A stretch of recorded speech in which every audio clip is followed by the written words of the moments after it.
చీరాల నియోజకవర్గంలో ఎప్పుడు కూడా నిరంతరం ప్రజలకు అందుబాటులో ఉంటూ తనకంటూ ఒక ప్రత్యేకమైన స్థానం ఏర్పరచుకొని కాబోయే చీరాల ఎమ్మెల్యే అనిపించుకుంటున్న మాలకొండయ్య గారు ప్రస్తుతం అంతా ఉన్నారు. రాష్ట్రంలో జరుగుతున్న తాజా రాజకీయ సమీకరణాల గురించి ఆయన మాటలోనే తెలుసుకునే ప్రయత్నం చేద్దాం. నమస్తే.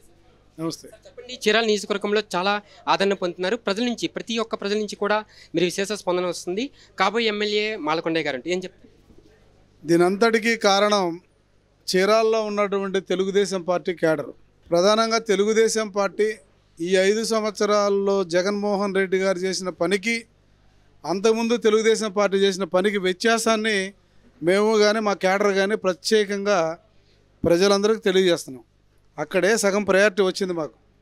సో అందువల్ల ఈ నియోజకవర్గంలో ఎక్కువగా సాంప్రదాయ ఓటు ఉంది తెలుగుదేశం పార్టీ. వీళ్ళందరూ కూడా గతమంతా కూడా వాళ్ళకి ఏమొచ్చినా ఏం రాకపోయినా పార్టీకే కట్టుబడి ఉన్నవాళ్ళు చాలామందిని చూసాం ఇక్కడ మనం. అయితే జగన్మోహన్ రెడ్డి 5 సంవత్సరాలు చేసిన పని ఎక్కడా కూడా ఒక అభివృద్ధి కార్యక్రమం చేయలే. దానివల్ల ప్రజల్లో ఒక వ్యతిరేకత వచ్చింది వైసీపీ పార్టీ మీద. అదే మాకు ఇక్కడ ప్లస్గా మారింది. చీరాలకు సంబంధించి టీడీపీ కంచుకోట, అటువంటి టీడీపీ కంచుకోటని ఖచ్చితంగా మీరు అదేవిధంగా కొనసాగిస్తారా? ఖచ్చితంగా టీడీపీని కొనసాగిస్తాము, టీడీపీలో గెలుస్తాము. ఇక్కడ టీడీపీ ఎప్పుడూ గెలుస్తుంది. అంటే మన మిస్టేక్ ఏదైనా ఉంటే తప్ప ఇక్కడ ప్రజల్లో కానీ క్యాడర్లో కానీ ఎక్కడ కూడా భేదాభిప్రాయాలు లేవు.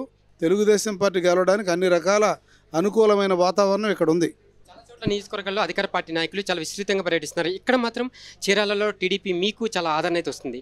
ఒక టీడీపీకి కార్యకర్తగా కానీ ఒక టీడీపీ అభ్యర్థిగా ముఖ్యం జగన్మోహన్ రెడ్డి గారి గురించి ఏం చెప్తారు? అసలు జగన్మోహన్ రెడ్డి గారు చేసినటువంటి గొప్ప పనులు అసలు ఆయన చేసింది ఒకటన్నా చెప్పడానికే లేదు. ఆయన ఒక ప్రాజెక్టు కట్ల, ఒక రాజధాని ఇవ్వలేదు, ఎక్కడ ఒక రోడ్డు వేసిన పాపాన పోలా.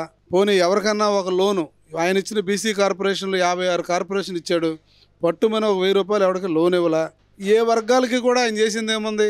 ఇప్పుడు ముఖ్యంగా ఎస్సీల విషయంలో చూసుకుంటే 27 పథకాలు ఉండే సప్లాన్, వాళ్ళన్నిటిని రద్దు చేశాడు. అన్నిటికంటే ముఖ్యమైనది బిఆర్ అంబేద్కర్ పేరు మీద విదేశీ విద్య అనేటువంటి ఒక పెద్ద గొప్ప ప్రోగ్రాం ఉన్నింది.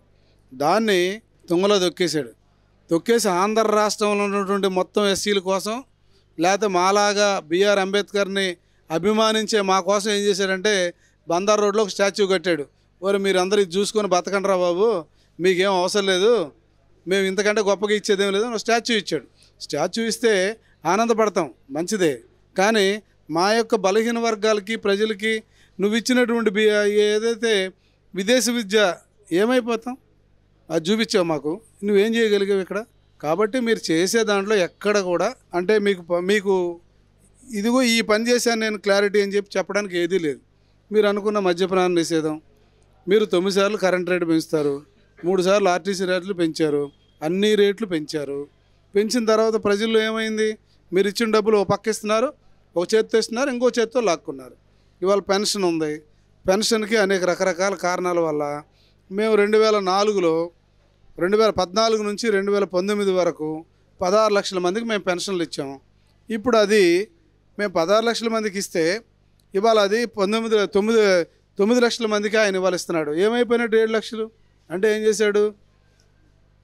కరెంట్ రేటు పెంచింది, దానివల్ల నీకు పెన్షన్ పోయింది. లేదు మీ అబ్బాయికి నిరుద్యోగి ఒక కారు కొనుక్కున్నాడు, పోయింది. మీకు ఇల్లు ఉంది, పోయింది. అట్లాగే మరి భర్త చనిపోయాడు, ఇంకా పెన్షన్ లేదు.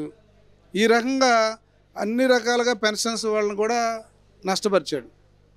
కాబట్టి ఎక్కడ చూసినా ఆయన కేవలం ఏమంటాడో బటన్ నొక్కుడు. సరే నీ బటన్ నొక్కుడికి మేము కాదన్నా, నువ్వేం నొక్కావు? ఇప్పుడు మేము చెబుతున్నాం ఈ రకంగా మీకు, నువ్వు ఒక పెన్షన్స్ నువ్వు సక్రమంగా ఇవ్వలేకపోయావు. నిన్న మా మీద వేసేద్దాం చూసావు, ఇవ్వలేక తెలుగుదేశం పార్టీ మీద నెపం వేసేసి తప్పించుకుందాం చూసావు. మేము ఎలక్షన్ కమిషన్ రిపోర్ట్లు పెట్టుకొని ఇందులో మా ప్రమేయం ఏముంది, ప్రజలకు ఇవ్వమని చెప్పాం. మళ్ళీ మీకు సచ్చినట్టు ఇచ్చారు. పైపచ్చు మిమ్మల్ని ఇళ్ళకెళ్ళి ఇవ్వద్దని మేమన్నావా? లేదు. వాళ్ళందరినీ రోడ్డు మీద తీసుకొచ్చేసి ఆ పెద్దోళ్ళకి ప్రాణాలు పోతే అయ్యేదో తెలుగుదేశం పార్టీ వాళ్ళు తీసేసినట్టుగా మాట్లాడితే ఎలాగా? కాబట్టి ఈ రకంగా ఏదైనా సరే ఆయన మాట్లాడే ప్రతి మాట అన్ని అబద్ధాలుగానే ప్రజలకు అర్థమవుతున్నాయి. చాలామంది అభ్యర్థులు డబ్బులు ఖర్చు పెట్టి వెనక సైన్యం నడుపుతున్నారు. కానీ మాలకొండయ్య అనే వ్యక్తి ఈరోజు అవ్వాతాత నుంచి యువకుల వరకు కూడా ఇంతమంది మీకు ఆదరణ చూపిస్తున్నారు. ఎలా ఫీల్ అవుతున్నారు సార్? నేను చెప్పే కదా, తెలుగుదేశం నేపథ్యం ఉన్న ఊరు ఇది. పైపచ్చి జగన్మోహన్ రెడ్డి గారు ఇక్కడ ప్రజలకి ఏది ఒక్క పని కూడా చేసిన దాఖలాలు పోలా. ఇవన్నీ కూడా ఇవాళ కూడా ఈ రోడ్లు కానీ ఇవన్నీ ఉన్నాయంటే అది తెలుగుదేశం పార్టీలోనే. ఇవన్నీ చూశారు ప్రతి ఒక్కరికి కూడా, ఇంతకుముందులాగా లేరుగా. ప్రతి ఒక్కరు ఒక అవేర్నెస్ వచ్చింది. ఎలక్ట్రానిక్ మీడియా మొత్తం చూస్తున్నారు, ఎక్కడికక్కడ వాట్సాప్లు చూస్తున్నారు, అన్నీ చూస్తున్నారు. ప్రజలకి ఈయన ఏం చేశాడో కూడా అర్థమవుతుంది. ఎంత దుర్మార్గం అంటే మొన్న ఒకరోజు ఒక సిద్ధం సభలో ఏం చెప్తాడు అంటే, ప్రజలు అమాయకులు ఇతని దృష్టిలో. వాళ్ళ బాబాయిని చంపింది ఎవరో ఆ పైన ఉన్న దేవుడికి తెలియాలంటే పక్కన మనిషిని పెట్టుకొని. అంటే ఇట్లాంటి మాటలన్నీ మాట్లాడుతున్నాడు, పిచ్చి మాటలు. ఈ పిచ్చి మాటలు ప్రజలకు అర్థమైంది, యువతకు అర్థమైపోయింది. ఈ సామాన్యుడికి ప్రతివాడికి కూడా ఆయన చేసేటువంటి కార్యక్రమాల మీద పూర్తిగా అవగాహన వచ్చింది. దానివల్ల పెద్ద ఎత్తున చీరాల్లో పూర్తి వ్యతిరేకతతో వైసీపీ పార్టీతో ఉన్నారు. అందులో మా ప్రత్యర్థులు కూడా ఏం చెప్తారంటే, ఇంకా మా గమ్మత్తైన విషయం చెప్తా, రేపొద్దున మేము గెలుస్తాం, మేము గెలిచి మళ్ళీ తెలుగుదేశం పార్టీ. ఇక్కడ ఉన్న ఎమ్మెల్యే గారు ఏమవుతాడు, నువ్వు గెలిచి తెలుగుదేశం నువ్వు ఎట్ట గెలుస్తావు? ఇట్లాంటి మాటలు కూడా చెబుతున్నారు. ఇవన్నీ ప్రజలకు అర్థమైపోయింది, ఇవన్నీ అబద్ధాలు. జగన్మోహన్ రెడ్డి చెప్పిన దానికంటే ఇంకో 10 మాటలు ఎక్కువ చెబుతున్నారు వీళ్ళు. పైపెచ్చి ఇక్కడ ప్రజలందరూ కూడా ప్రశాంతతను కోరుకుంటాడు, ప్రశాంతంగా ఉండాలని కోరుకుంటారు. ఇక్కడ వీళ్ళు చేయాల్సినటువంటి పొరపాట్లన్నీ చేసేశారు. మా ప్రత్యర్థులు కూడా ఎన్ని చేయాలో అన్ని చేశారు. కాబట్టి ఖచ్చితంగా టీడీపీ వైపే ప్రజలందరూ కూడా ఉన్నారన్న విషయం ఆ కారణం చేతనే ఉన్నారు. చంద్రబాబు నాయుడు గారు ప్రవేశపెట్టిన సూపర్ 6 పథకాలు ఖచ్చితంగా ప్రజల్లోకి వెళ్ళాయా? ఈరోజు కూటమి గురించి కూడా అధికార పార్టీ నాయకులు చాలా విమర్శలు చేస్తున్నారు. ఒక్కడిని ఎదుర్కోలేక అన్ని పార్టీలు కలిసి వస్తున్నారు అన్నారు, ఏమంటారు? ఒక్కడిని ఎదుర్కోవడమే ఉంది ఇందులో. ఆయన ఒక్కడైనా పెద్ద గొప్పడేంటి? ఆయన ఏదో వాళ్ళ నాన్నగారి ఏదో చేశాడని ప్రజలు నమ్మి ఆయన ఒకసారి గెలిపించారు. ఇప్పుడు ఆయన్ని మేమందరం కలిసి బాణాలతో చంపట్లేదు, ఇంకోటి చంపట్లే. ఆయన ఒక్కడే ఈ పార్టీలందరినీ ఏకదరువును పెట్టి అంటే ఆయన అందరినీ తిడుతున్నాడు. కానీ మేమందరం కలిసి ఆయన తిట్టిన దానికంటే ఆయన ఒక్కడు తిట్టేది ఎక్కువ. ఎక్కడ చూసినా, ఏ సభలో చూసినా, ఏ ఊరు పోయినా చెట్లన్నీ దగ్గొడుతున్నారు. మీరు చూస్తున్నారు ప్రజలు. ఆయనకు అవసరం ఏముందండి? పైన హెలికాప్టర్, కింద చెట్లతో పనే ఉంది.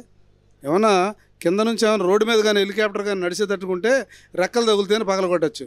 నిన్న మేము చూశారు మీరు కనిగిరిలో కూడా, ఎప్పుడు దాదాపు 40 ఏళ్ళు 50 ఏళ్ళు ఉన్న చెట్లన్నీ కొట్టాడు. నువ్వు పిచ్చోడువా మంచోడు అసలు మాకు అర్థం కావట్లా.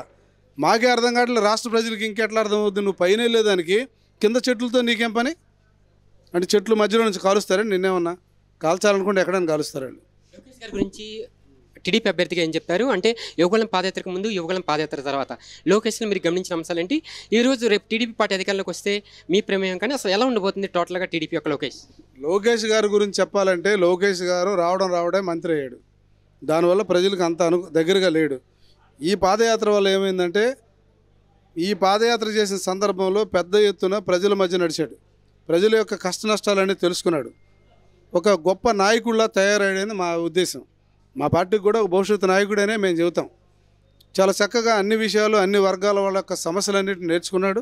ఆ నేర్చుకున్న ధర్మిలా ఈరోజు ఒక గొప్ప అంటే ప్రజల్లో ప్రజానాయకుడిగా తయారయ్యాడు అనేది మా ఉద్దేశం. రాజకీయ అనుభవం కలిగిన వ్యక్తి, 14 సంవత్సరాల ముఖ్యమంత్రి. ఈరోజు మిమ్మల్ని ఆ పార్టీ తరఫున అభ్యర్థి నిలబెట్టడం మీరు ఎలా ఫీల్ అవుతున్నారు? చాలా సంతోషంగా ఫీల్ అవుతున్నాం. ఎందుకంటే గొప్ప చరిత్ర ఉన్న పార్టీ తెలుగుదేశం పార్టీ. ఈ చరిత్ర ఉన్న పార్టీలో ఒక అభ్యర్థిగా రావడం అంటే చాలా కష్టం. అలాంటిది అనేకమైనటువంటి కొలమానాలు తీసుకొని టికెట్ ఇస్తారు. ఊరికే టికెట్ ఎవరు పడితే వాళ్ళకి ఎవరు. కాబట్టి మేము చాలా గ్రేట్గా ఫీల్ అవుతున్నాం, గర్వంగా ఫీల్ అవుతున్నాం. చెప్పండి, అంటే చాలా నియోజకవర్గాల్లో పోలిస్తే చీరాలలో టీడీపీ ఖచ్చితంగా గెలుస్తుందంటూ ఒక సర్వే అయితే ఉంది. ఒకవేళ మీరు కానీ గెలిస్తే మంత్రివర్గంలో మాలయ్య కొండయ్య గారిని చూసే అవకాశం ఉందా? మీ అభిమానులు కూడా కోరుకుంటున్నారు. అది మా చేతుల్లో లేదు. ఇలాంటి వాటలకి మనం ఎప్పుడు కూడా, అది పార్టీ ఆలోచన, వాళ్ళ అభిప్రాయాలు, ఆ రోజు ఉన్న పరిస్థితులను బట్టి మేము అట్లేం ఆలోచించట్లేదు. ఒక ఎమ్మెల్యేగా కావాలనుకుంటున్నాం ఇక్కడ, అంతే. అంతకు మించి మాకు ఎక్కువ కోరికలేం లేవు. అవి అనవసరంగా మీరు మమ్మల్ని ఎక్కడికో తీసుకెళ్లాల్సిన అవసరం కూడా లేదు. ఖచ్చితంగా ఈ ఊళ్ళో ప్రజలకు సర్వీస్ చేయాలా, ప్రజల పక్షాన్ని నిలబడాలన్న ఉద్దేశంతో నేను ఒక అభ్యర్థిగా నిలబడున్నా. వాళ్ళందరూ ఆశీర్వాదంతో నేను గెలుస్తాను. గెలిచి వాళ్ళ పక్షాన్ని నుండి పనిచేస్తా. అంతేగాని అంతకు మించి ఎక్కువ ఆలోచనలు మాకు లేవు. ఏం చెప్తారు చీరాల ప్రజలకి? మా ద్వారా చీరాల ప్రజలకి ఇక్కడ కొన్ని డెవలప్మెంట్స్ చేయాల్సినటువంటి అవసరం ఉంది. ఇక్కడ ప్రజలకి ఎంప్లాయ్మెంట్ తీసుకురావాల్సిన అవసరం ఉంది. ఇక్కడ ఒక టూరిజం డెవలప్ చేయాల్సిన అవసరం ఉంది. ప్రధానంగా చేనేతలు ఎక్కువగా ఉన్నారు కాబట్టి వాళ్ళకు ఒక టెక్స్టైల్ పార్క్ తీసుకురావాల్సిన అవసరం ఉంది. ఇక్కడ 2 డ్రైన్స్ ప్రజల్ని పీడిస్తున్నాయి. ఆ 2 డ్రైన్స్ను కూడా, ఒకటి కుందేరు, ఇంకొకటి దండుబాడు ఈ డ్రైన్స్ని కొద్దిగా మంచిగా డెవలప్ చేస్తే ఇక్కడ భవిష్యత్తులో మురుగునీరు సమస్య రాదు. ఇప్పుడు ఈ డ్రైన్స్ కూడా అన్యాక్రాంతం అయిపోతున్నాయి, ఆక్రమణలు జరుగుతున్నాయి. దుర్మార్గం ఏంటంటే మా ఎమ్మెల్యే గారు, ఇంకా నేను విమర్శించక తప్పదు, కుందేరులో తీసుకెళ్ళిపోయి పార్కు కట్టాడు. అంటే ఏంటి దీని అర్థం? అంటే ఎవరిని కాపాడటానికి, ఎవరిని బాగు చేయడానికి, ఎవరి పక్షాన్ని నిలబడటానికి ఇలాంటి పనులన్నీ చేస్తున్నారు. సో వీటన్నిటికీ సమాధానం చెప్పాలి. ప్రజలు చాలా కోరుకుంటున్నారు. ఇక్కడ ఇల్లు లేని వాళ్ళు ఉన్నారు, పెన్షన్స్ పోయిన వాళ్ళు ఉన్నారు, సంక్షేమ పథకాలు అతను అంటున్నాడు. ఇక్కడ అందని వాళ్ళని చాలామందిని చూస్తున్నారు రోడ్డు మీద నేను.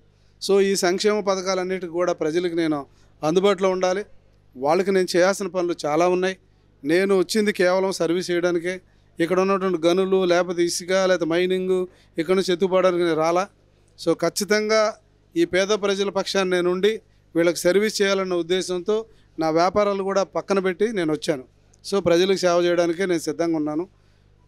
ఒక పద్ధతి ప్రకారంగా భవిష్యత్తులో నేనంటూ చీరాల్లో గతంలో చాలామంది పెద్దలు చేసి ఇవాళ కూడా వాళ్ళ గుర్తు చేసుకునే పరిస్థితి చీరాల ప్రజలకు ఉంది. అటువంటి గుర్తింపు కూడా నాకు రావాలని ఒక అంబిషన్తో నేను ఈ పని చేస్తున్నానని చెప్పి తెలియజేస్తున్నాను. బస్ స్టాండ్ నుంచి రైల్వే స్టేషన్ వరకు ఏ ప్రజానికి అడిగినా కూడా మా ఎమ్మెల్యే టీడీపీ అభ్యర్థి మాలకొండ, అంటే టీడీపీ అభ్యర్థి కన్నా మాలకొండ అనే పేరు బాగా తరచుగా వినిపిస్తుంది. ఏమని నాకేం తెలుస్తుంది? మీరు తెలుసుకోవాలి. అది అంటే ప్రజలు, నేనైతే వెళ్ళను కదా, నేను ఎవరిని అడగను కదా. మీరు అడిగి ఉండాలి, టీవీ వాళ్ళు, మీకు తెలిసి ఉంటుంది. అది నాకు తెలియదు కదా.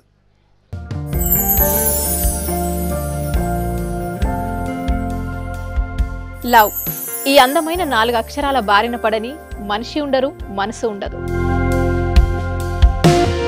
ఈ లవ్ కొంతమంది జీవితానికి సరిపడా మధురమైన అనుభూతులను అందిస్తే, మరికొంతమందికి జీవితాంతం వెంటాడే చేదు జ్ఞాపకాలను మిగిల్స్తుంది. లైలా మజ్ను, పార్వతీ దేవదాస్, ఈ 2 కథల్లో మజ్ను లైలా ప్రేమ కోసం ఎంత పరితపించాడో విన్నాం. దేవదాస్ పార్వతి ప్రేమ కోసం ఎంత పిచ్చోడయ్యాడో చూసాం. కానీ లైలా మజ్ను ప్రేమ కోసం ఎంత ఆరాటపడిందో మనం ఆలోచించలేదు. దేవదాసు దూరమయ్యాక పార్వతి పరిస్థితి ఏంటో మనం అర్థం చేసుకోలేదు. ప్రేమ నుండి పెళ్లి వరకు వెళ్ళలేకపోయినా ఎంతో మంది అమ్మాయిల బ్రేకప్ స్టోరీస్తో మీ లవ్ టుడే.